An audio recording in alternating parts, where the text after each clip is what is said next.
For nearly a century, Peru's elongated skulls defied explanation.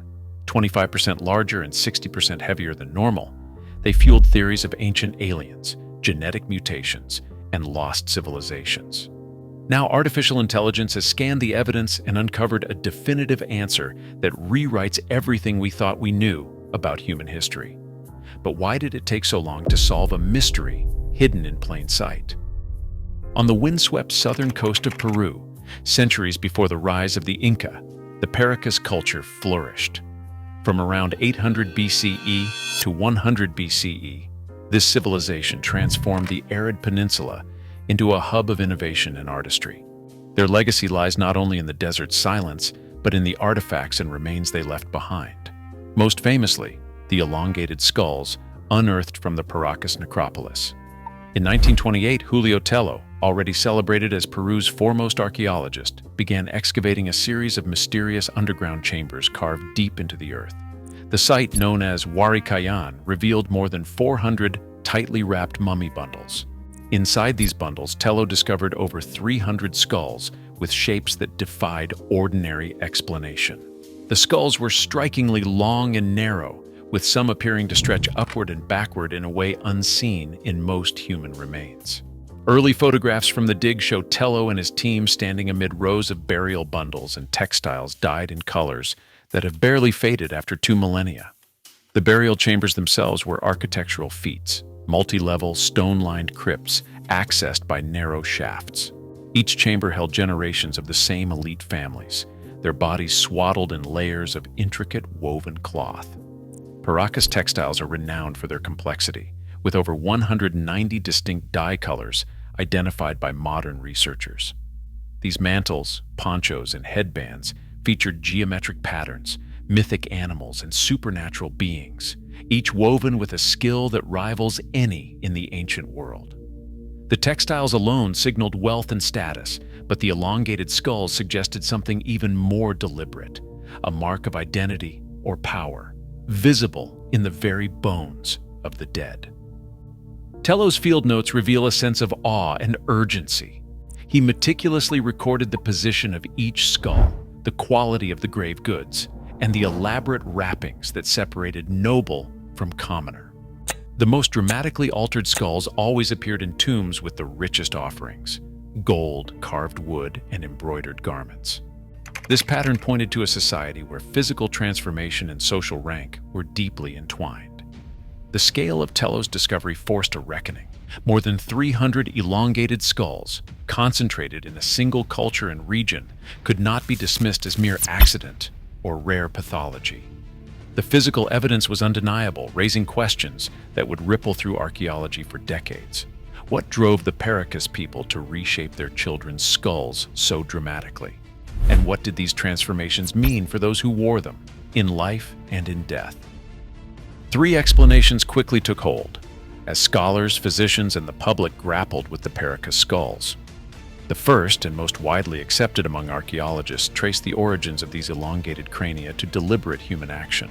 Cultures across the globe, ancient Egypt, the Maya, the Mangbetu of Central Africa, were known to bind infants' heads with boards or tight wrappings, reshaping the skull as the bones grew.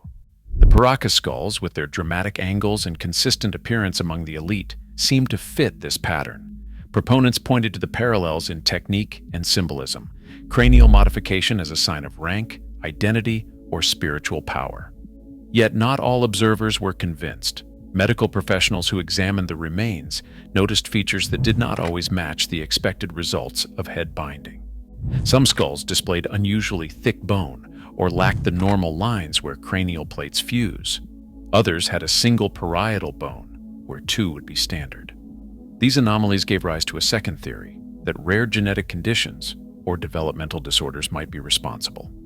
Hydrocephalus and craniosynostosis, both known to alter skull shape, became part of the debate. However, such pathologies are typically sporadic, not clustered in hundreds of individuals from a single region and social class. Skeptics in the medical camp argued that the sheer scale and uniformity of the Paracas phenomenon defied explanation by isolated genetic mutation alone. The third theory, fueled by the skull's uncanny appearance and amplified by media fascination, moved far outside the boundaries of conventional science. Popular writers and television personalities began to claim that the Paracas skulls were evidence of extraterrestrial visitors or hybrid beings. Headlines in the late 20th and early 21st centuries blared about alien DNA and lost races. Proponents pointed to the size, weight, and shape of the skulls, sometimes citing figures that, while dramatic, lacked peer-reviewed backing. Viral articles and cable documentaries repeated claims of mysterious genetic markers and impossible anatomy. For many, the allure of the unknown proved irresistible, and the alien theory became a fixture in the public imagination, regardless of the lack of hard evidence. Each camp marshaled its own evidence, from comparative anatomy to DNA snippets, but the controversy only deepened as new claims surfaced. The limitations of traditional analysis, subjective interpretation, degraded samples, and the absence of comprehensive data left the mystery unresolved. The need for a new approach, one capable of sifting through the noise and revealing patterns invisible to the naked eye, became increasingly clear. A new generation of researchers set out to move beyond speculation and legend using tools their predecessors could only imagine. At the heart of this effort was a digital workflow, combining high-resolution CT scans with artificial intelligence.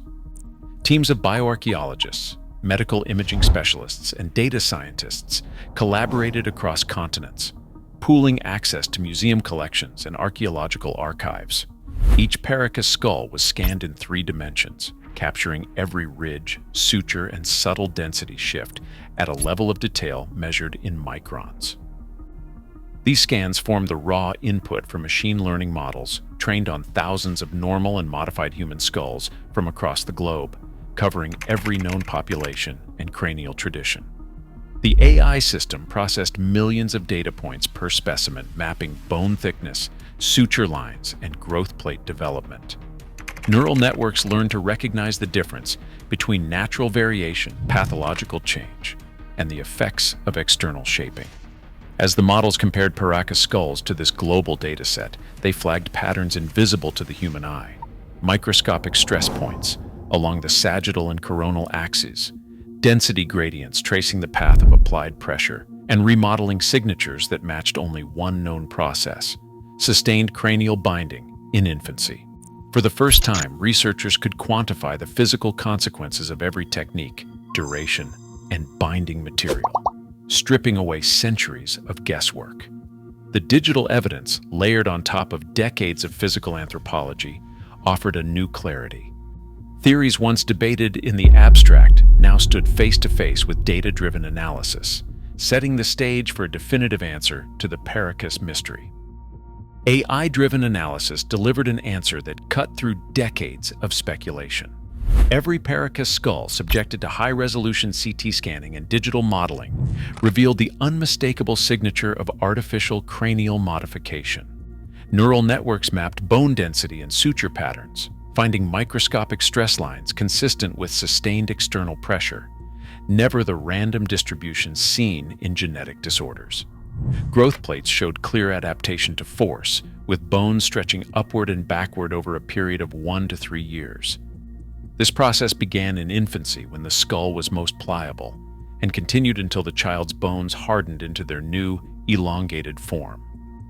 DNA sequencing, performed under strict contamination controls, identified only indigenous South American haplogroups in viable samples. The results showed no trace of non-human or foreign genetic material, directly challenging claims of unknown mutations or hybrid ancestry. Each tested specimen fit comfortably within the range of native Andean populations, erasing the last scientific foothold for theories of extraterrestrial involvement. Experimental archaeology provided the final piece.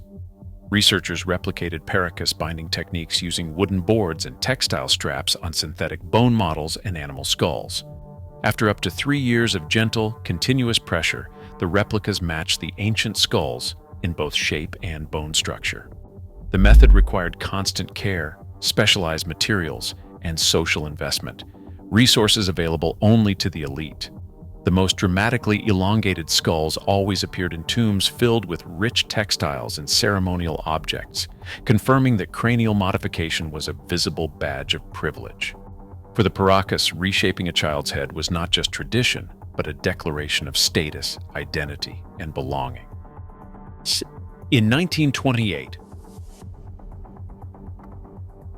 Julio Tello uncovered more than 300 elongated skulls in the Paracas necropolis, each up to 25% larger and 60% heavier than typical human skulls.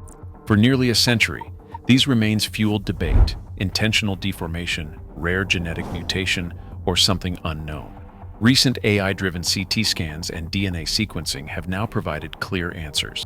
The skull's structure, suture patterns, and bone density match those of deliberate cranial binding in infancy, with all genetic tests confirming normal human DNA from indigenous South American populations.